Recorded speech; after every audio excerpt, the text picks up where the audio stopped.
Welcome to the Tarantula Focus feature number 4. This is Dale Night. And this video is all about the meeting up of Pistol, my mature male, G. Rosea, with my big girl, G. Rosea Queen, the very first tarantula I've ever owned. As you can see here, she's on the other side of the enclosure, he's on the other. The first time I put him in there, this is kind of how they stayed. He was only in there for maybe a minute the first time I put him in. This is the second time I've actually had him in the enclosure together.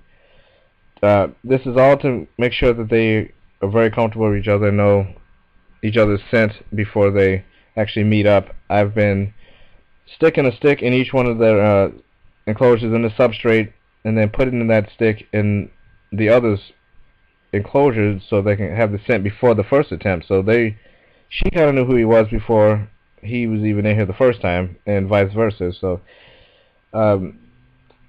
these are just for them to get comfortable. I wanted to see how her temperament would be towards him.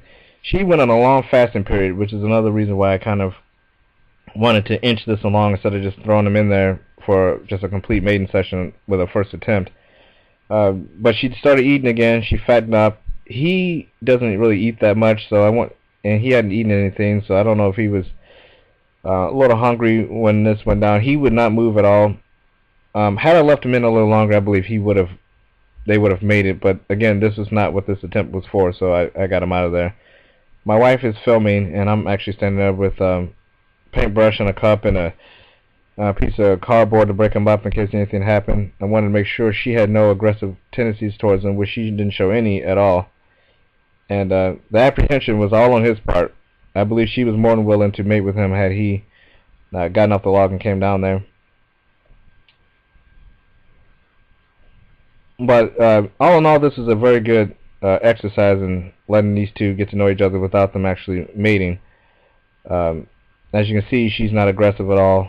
And who knows, that might change when I put him in the next time. You can never be too careful with these attempts, but he'll be going in once a week now for the next few weeks, and hopefully soon we'll get these two hooked up and mated and get a sack out of it.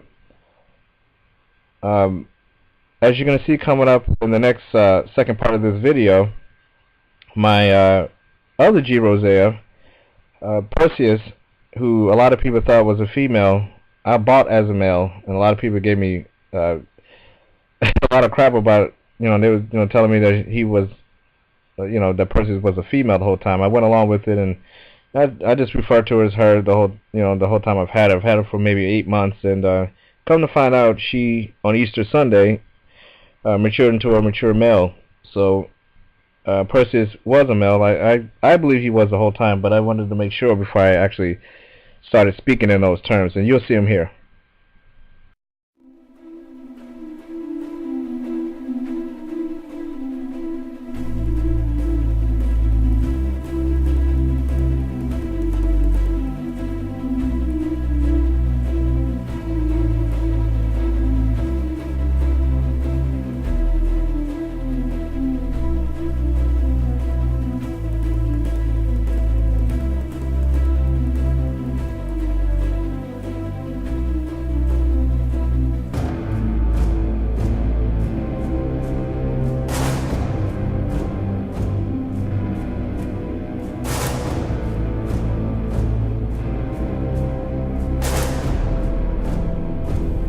Alright, so here's a good look at my freshly molted mature male G. Rosea Perseus, who was described as a mature male when I got him from just a local pet store. I believe I got him from PetSmart, and I saved him out of some really horrible conditions. The people didn't know what they were doing when they were taking care of him, so I got him out of there, and I was happy to have a male. He always looked like a male to me. I've had a lot of people tell me that this was actually a female, so I just went along with it and referred to him as she for almost a year now. I've had him.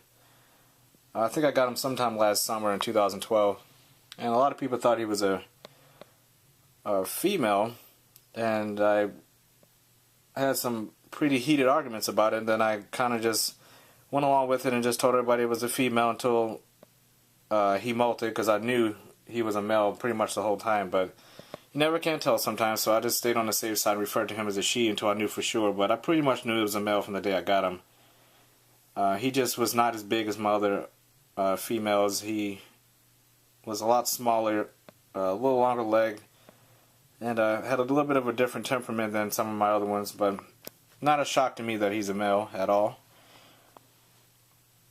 No need to sex the molt. Obviously, you can't really see it in there. I don't want to bother him. It's a little under 24 hours since he molted. And he does have bulbous pedipalps and tibial hooks, and he looks a lot like Pistol. He's actually a little bigger than Pistol. Pistol is a little smaller mature male than this one. I would say this tarantula here is around the 5-inch mark, maybe a little bit over. If it's stretched all the way out, I would say close to 5 inches, maybe even close to the 6-inch mark. It's actually a pretty big mature male. Not one of the biggest I've seen, but pretty big for its size.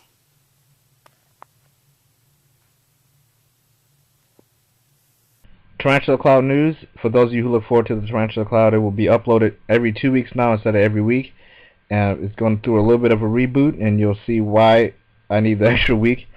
So check out the new Tarantula Cloud, and thanks for watching this one, guys. I appreciate it. Have a good one.